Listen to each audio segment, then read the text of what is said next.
Hola, bienvenidas y bienvenidos a un nuevo programa de Aprende en Casa 3. Un espacio en el que vamos a poder aprender y divertirnos desde nuestros hogares. Y el día de hoy nos acompaña nuestra querida maestra Sharon Luna. Maestra, bienvenida. Hola Larisa, es un gusto estar aquí contigo y con todos los alumnos y las alumnas que nos ven desde sus casas. Vamos a tener el gusto de estar con ustedes en esta clase de geografía de sexto grado. ¿Están listos? Pero antes vamos con nuestro amigo Ajuelisto para que nos dé unos consejos. ¡Hola! Vamos a ver el siguiente video. Buenas prácticas para seguir adelante. Como todos sabemos, la COVID-19 es una enfermedad que se contagia muy fácilmente entre las personas. Por eso hay que continuar cuidándonos siguiendo las buenas prácticas que ya todos conocemos para evitar contagiarnos. Utiliza cubrebocas, no salgas de casa. Si tienes que hacerlo, recuerda que es obligatorio utilizarlo. Mantén una distancia mínima de 1,5 metros entre tú y los demás. Lávate las manos muy seguido con agua y jabón por lo menos durante 20 segundos o aplica desinfectante a base de agua y alcohol. Desinfecta las superficies de los objetos que más utilizas. También las cosas que compres en la tienda o en el supermercado. Sigamos luchando juntos contra este virus, cuidándonos los unos a los otros. Es muy importante continuar con las recomendaciones para evitar contagios de COVID. Trata de no salir de casa a menos que sea muy necesario. Si lo haces, utiliza el cubrebocas. Lava tus manos frecuentemente con agua y con jabón, por lo menos durante 20 segundos. Ahora es momento de seguir con el programa de hoy. ¿Listas? ¿Listos? ¡Muy bien! ¡Nos vemos pronto! Hoy daremos continuidad al tema que hemos estado trabajando en las últimas semanas. Muy bien, entonces seguiremos aprendiendo sobre cómo prevenir los desastres. Así es, Larisa, vamos a reforzar nuestro aprendizaje acerca de este tema. Y es que contar con la información adecuada nos puede ayudar a saber qué hacer ante un riesgo. Aprender a usar la información adecuada como herramienta fundamental para la prevención de un desastre. Y es que estar preparado es la mejor manera de saber cómo actuar ante un peligro. ¡Hola, hola! ¡Hola! ¡Buen día a todos! ¿Cómo está, maestra? Hola, muy bien, Ale. ¿Y tú? Muy requete bien. Hola, Bueno. Lari. Hola. ¿Me ayudas con mi cubrebocas? A ver, Es que les traigo algo muy bonito. Aquí está. a ver. Les traigo un cartel que encontré y que habla acerca de lo que debemos hacer durante un sismo. A ver. ¿Lo quieres ver? Sí, pues muéstranos. Espéreme, Y aparte- maestra. A Ya ver. voy, es que lo tengo por aquí. A ver, a ver. Es que es un poco grande. Mira, mira. Ay, ¿me Ay, ayudaría? te ayudo. Ay, se me cae. ¡Ay! ¡Guau! Ah, ¡Qué hermoso! ¿Qué tal? Muy bien. Bueno, Ale, me alegra mucho que estés con nosotros y que nos compartas esta información tan importante y relevante.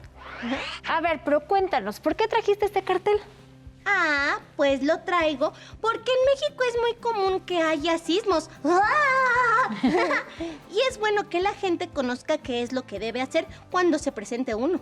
Espero que no, ¿verdad? Eso es muy cierto, Alejandra. Y recordemos que los sismos no se pueden predecir, por lo que tenemos que estar preparados y nos ayudará a disminuir el riesgo que presentan. Así. Bueno, pero ¿nos puedes compartir lo que dice el cartel, Ale? Sí. Bien. ¿Me ayudan a ponerlo? ¿Sí? A ver. Para que lo vean más bonito. Ajá. Muy Y bien. dice, ¿qué hacer en caso de sismo? ¡Tan! Número 1, conserve la calma.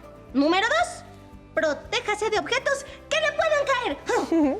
Número 3, no cruce entre la maquinaria o áreas de almacén. Muy bien. Número 4, siga las rutas de evacuación a la salida de emergencia más cercana. Número 5, al salir del edificio, retírese de las ventanas, paredes o techos. Número 6, diríjase al punto de reunión y espere instrucciones. Muy bien, Ale. Tienes tal? mucha razón al decir que en nuestro país los sismos son muy comunes. Por eso, como sociedad, hemos avanzado mucho en la creación de una cultura de prevención ante este tipo de fenómenos naturales, para evitar que se conviertan en desastres.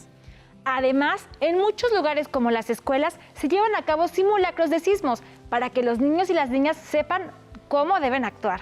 Muy bien, eso es verdad. En todo nuestro país, en empresas públicas y privadas, en edificios de gobierno y en centros habitacionales, se llevan a cabo estos simulacros para preparar a la población.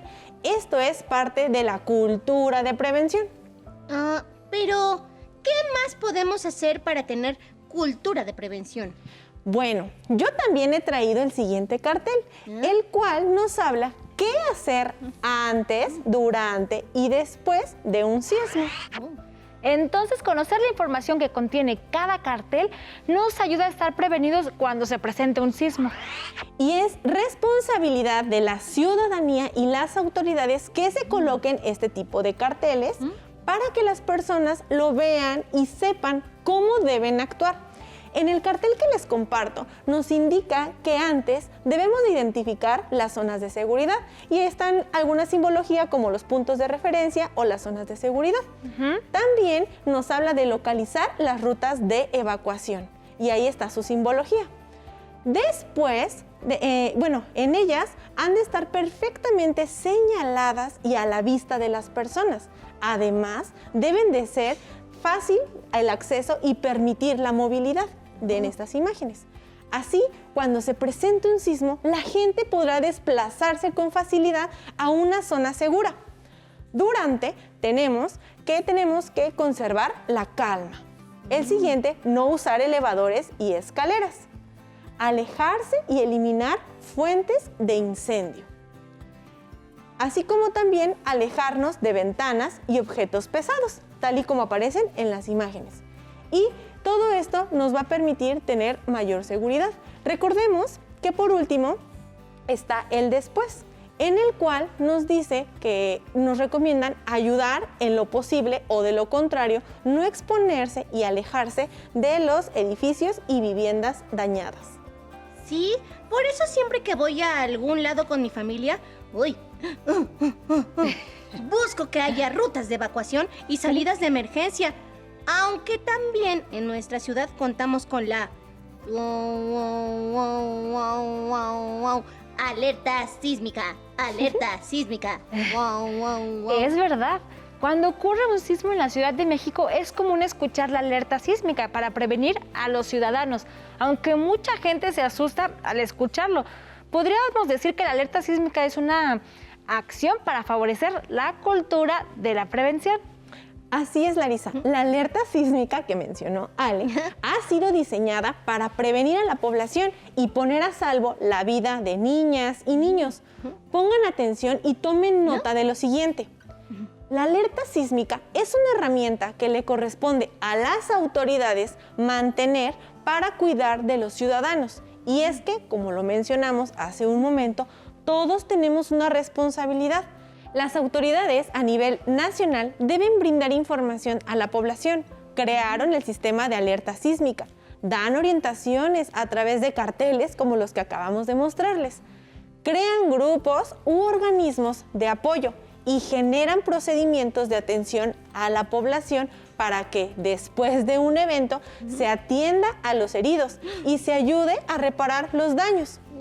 Por otro lado, las autoridades locales deben observar que las disposiciones de la autoridad nacional se cumplan. También deben observar que los prestadores de servicios brinden orientaciones de seguridad a sus usuarios y trabajadores. Es importante contar con la señalización correspondiente y a la población le corresponde estar alerta ante un evento de riesgo, respetar las indicaciones de las autoridades y poner en práctica la cultura de la prevención que han desarrollado. De esta forma, es como se establece una corresponsabilidad de prevención ante un riesgo. Por eso es común escuchar que cuidarnos es tarea de todos, porque todos somos responsables. ¿Y estas indicaciones se pueden seguir en otro tipo de riesgos? Bueno, para conocer los procedimientos de atención ante un riesgo, es importante que identifiquemos los tipos de riesgo a los que se pueden enfrentar la población. Entonces pongamos manos a la obra y veamos cuáles son los diferentes tipos de riesgo. Muy bien. Mientras tanto, yo seguiré buscando carteles e información de prevención para compartir con todos los niños y las niñas que nos acompañan. ¡No tardo! ¡Adiós! Perfecto, aquí te estaremos esperando para que nos traigas más información, Ale. Larisa, ¿qué recuerdas acerca de la diferencia entre riesgo y desastre? Que está mal decir que los desastres son naturales y que un riesgo es cuando se presenta una amenaza en una población vulnerable. Correcto. Un desastre no lo provoca la naturaleza. Para que se produzca un desastre, deben intervenir varios factores. Primero, vamos a identificar que peligro y riesgo no son lo mismo. Peligro es cuando una población, un lugar o un ecosistema enfrenta una amenaza, es decir, una posible causa de riesgo. Existen dos tipos de amenazas: las naturales, que se presentan debido a un fenómeno natural como los huracanes, los sismos o terremotos, las erupciones volcánicas, las fuertes lluvias, entre otras. En sí, estos son fenómenos de la naturaleza que no necesariamente representan un riesgo para la población, siempre y cuando los gobiernos y la población cuenten con las medidas necesarias para tratar de reducir en la medida de lo posible los efectos negativos del paso de estos eventos. Como el ejemplo que vimos hace rato con el cartel que nos compartió Alejandra.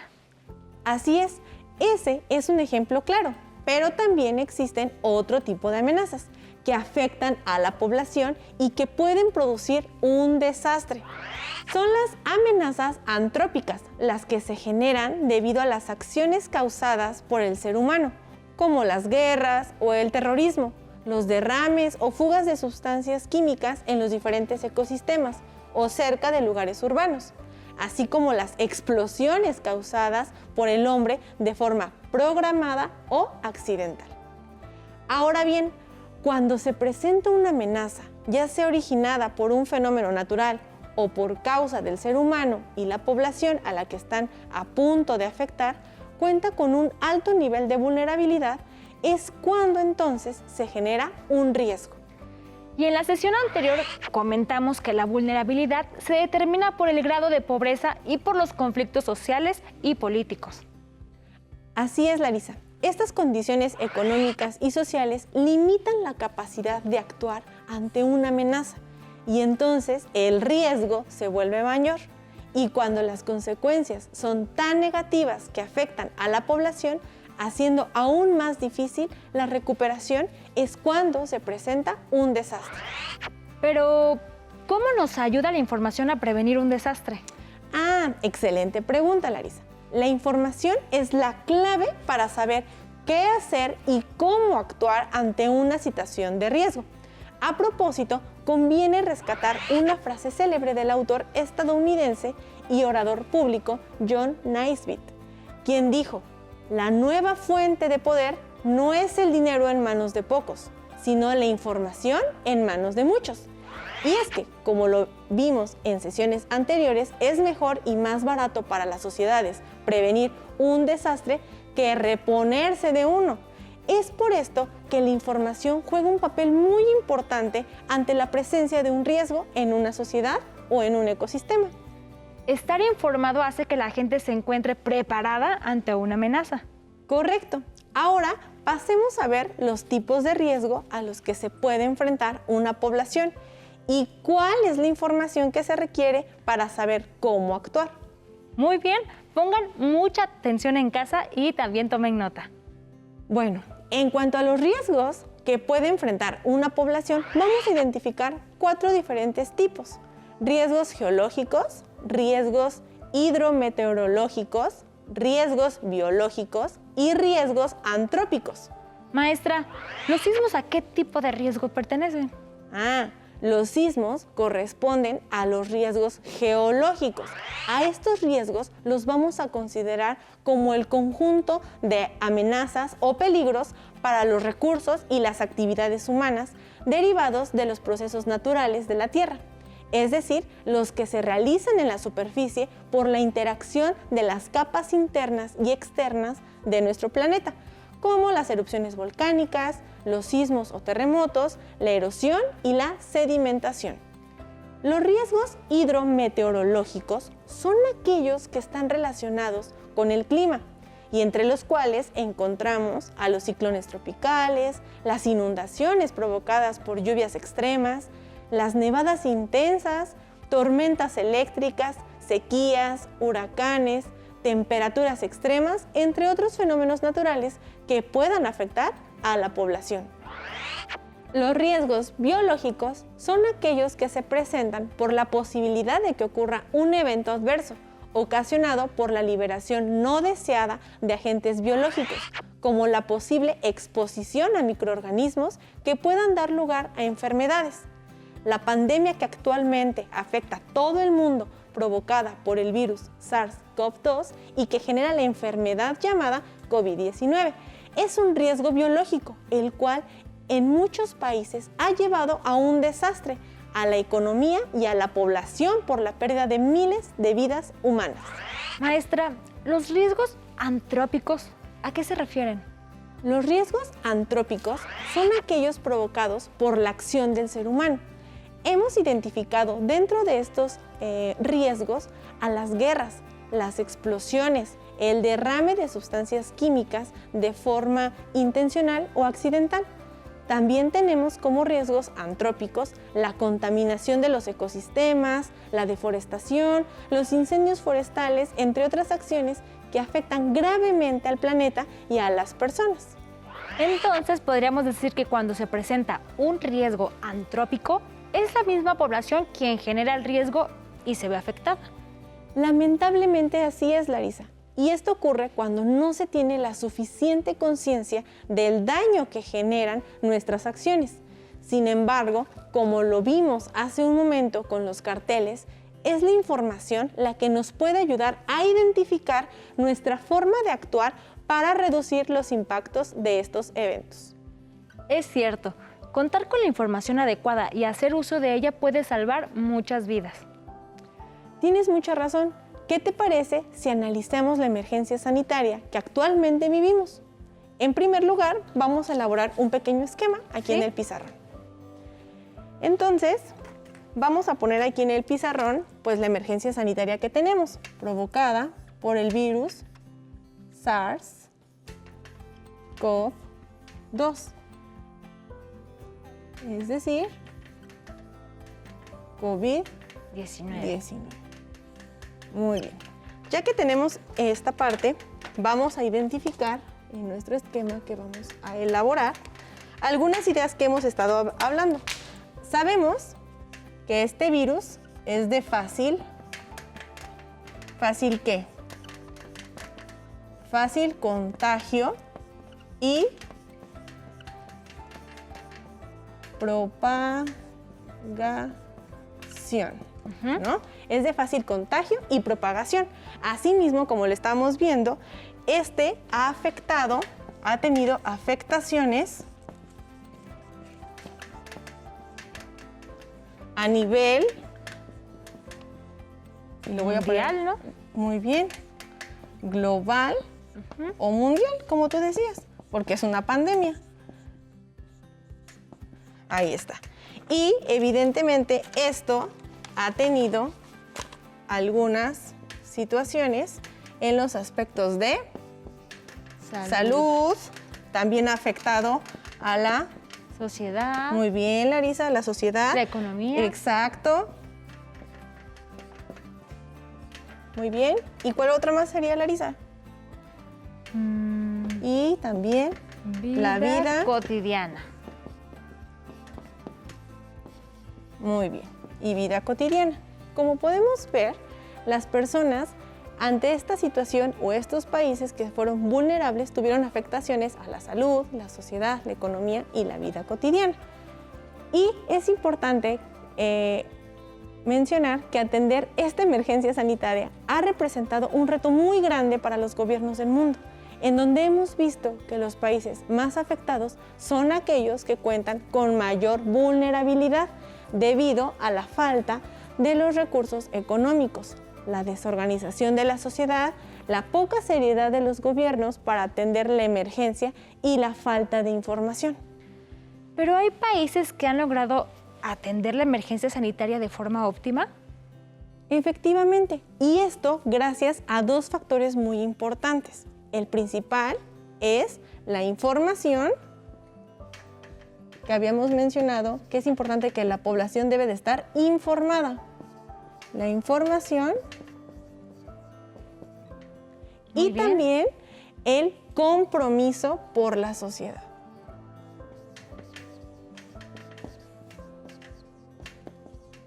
La información y compromiso de la sociedad de atender las medidas de cuidado dispuestas por las autoridades sanitarias, quienes desde el momento de la aparición del virus no han descansado hasta encontrar la forma de apoyar a las personas y disminuir la propagación del virus. ¡Ya regresé! ¿Y qué creen? ¿Qué? Que traigo algunos carteles que señalan qué hacer cuando se presentan riesgos comunes en nuestro país. Muy bien, Alejandra. Veamos qué carteles traes para compartir. Traigo este que se ve así y que lo voy a lanzar y... ¡fua!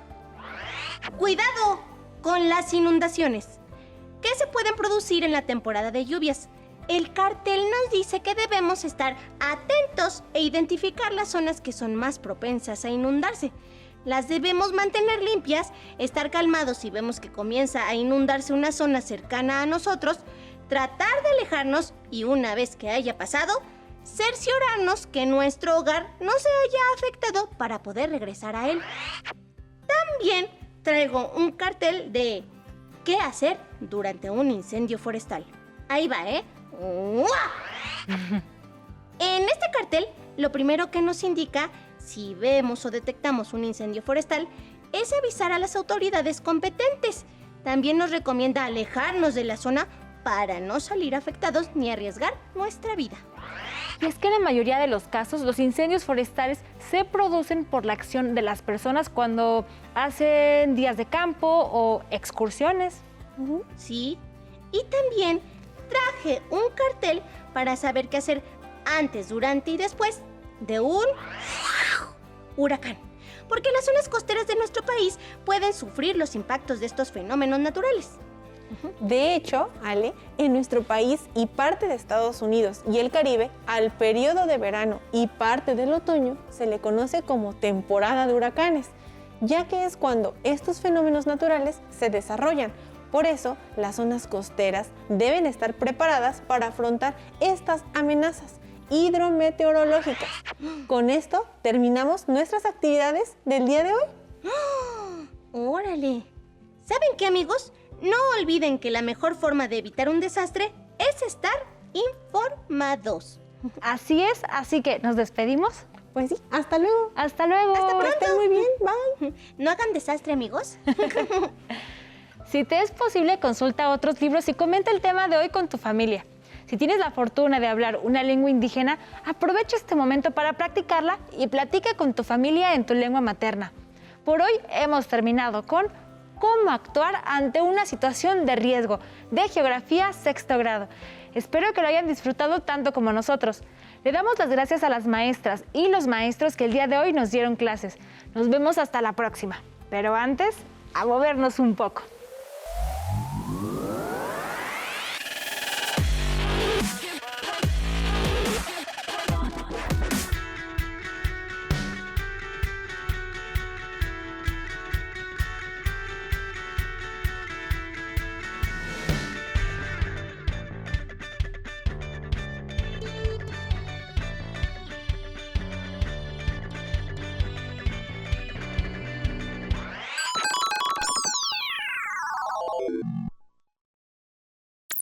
Programación sexto de primaria. Lección Programación aplicada. Hola amigas y amigos, bienvenidas y bienvenidos a Telequatrix. Hoy iniciaremos una nueva serie de lecciones dedicadas al sorprendente mundo de la programación. En esta ocasión conoceremos el impacto del uso de las ciencias de la computación y la tecnología en nuestra vida diaria y cómo han contribuido a transformar y mejorar el mundo en el que vivimos. Además, veremos cómo se relaciona la programación con las áreas de la ciencia, la tecnología, la ingeniería y las matemáticas, conocidas comúnmente como STEM, por sus siglas en inglés. Así que ya lo saben, Si quieren pasarla bien, quédense con nosotros. ¡Comenzamos! ¿Te imaginas un mundo sin computadoras, redes sociales o teléfonos inteligentes? Bueno, pues hubo un tiempo en que esta tecnología existía solo en los relatos de ciencia ficción. Si no lo crees, pregúntale a un adulto mayor si alguna vez pensó en que podría comprar mediante una aplicación, programar sus series favoritas o algo tan simple como hoy es participar en una videollamada. Como ves, estamos rodeados de tecnología que además de facilitar nuestra vida, despierta nuestra curiosidad y creatividad. ¿A ti te gustaría crear tus propios videojuegos? ¿O poder diseñar una nave espacial que viajara a la Luna? Los grandes avances tecnológicos de los últimos tiempos han sido posibles gracias a materias como las ciencias de la computación y la programación, y a personas que soñaron un mundo diferente. Pero la programación va más allá de escribir códigos. Implica una forma distinta de pensar y de resolver problemas. ¿Sabías que los estudiantes que aprenden ciencias de la computación muchas veces tienen mejores calificaciones en sus exámenes de lectura, matemáticas, ciencias y lenguaje? ¿Y sabías también que muchos de los empleos del futuro requerirán cada vez más de estos conocimientos? Estudiar ciencias de la computación y programación es la puerta de entrada a un universo de enormes posibilidades. Programación es la forma de idear y ordenar instrucciones que se ejecutan para realizar una tarea o solucionar un problema. Se encarga de codificar instrucciones, es decir, de transformar nuestras órdenes en un lenguaje que pueden interpretar las máquinas o robots para llevarlas a cabo. Es algo que todos podemos aprender y así crear toda clase de cosas útiles y diferentes. ¿Qué tipo de profesiones o de trabajos piensas que podría necesitar este tipo de conocimientos? Ahí te va una lista de áreas que, aunque no lo creas, emplean las ciencias de la computación. En medicina, los ingenieros biomédicos usan la programación para diseñar dispositivos que salvan vidas. Desde marcapasos, que son aparatos muy pequeños que regulan el ritmo del corazón, hasta nanorobots. Esto es, mini robots tan pequeños como una bacteria usados en la curación del cáncer, por ejemplo. En la agricultura, las ciencias de la computación se emplean para hacer más eficientes las granjas, con el diseño de sistemas de riego automatizado. ¿Lo imaginas? Los campos se riegan automáticamente a la hora y en el lugar deseado, y así se evita que los cultivos se sequen. Por su parte, los biólogos de vida silvestre usan pequeños vehículos aéreos no tripulados llamados drones para rastrear y analizar grupos de animales en peligro de extinción e impedir su caza. La programación también tiene aplicaciones en la arquitectura, dado que los arquitectos y los ingenieros civiles usan programas de computadora para diseñar, hacer cálculos y planos de puentes y edificios, y así logran que las construcciones sean mucho más seguras. Es como hacer pruebas precisas antes de construir. ¿A ti? ¿Qué te gustaría ser y hacer con la ayuda de la programación? Ojalá que esta lección los haya sorprendido y motivado a acercarse más a las ciencias de la computación y la programación. En la próxima oportunidad aprenderemos sobre algoritmos de programación y cómo se relacionan con nuestra vida diaria. Asimismo, veremos qué son los diagramas de flujo y por qué son un recurso básico para el desarrollo del pensamiento computacional. Así es, ya lo saben. Sigan conectados a Telequantrix. Yo soy Gisela Sierra. Hasta la próxima. Si no tienes el libro de texto o necesitas ayuda para responder las preguntas, contáctanos. Para apoyo pedagógico, hay maestras y maestros de lunes a viernes de 8 a 20 horas en el teléfono 55 41 72 04 13 con 100 líneas. También puedes encontrar los libros de texto en la página conaliteg.sep.gov.mx. Si quieres volver a ver los programas de Aprende en Casa, los puedes encontrar en la siguiente liga: aprendeencasa.sep.gov.mx.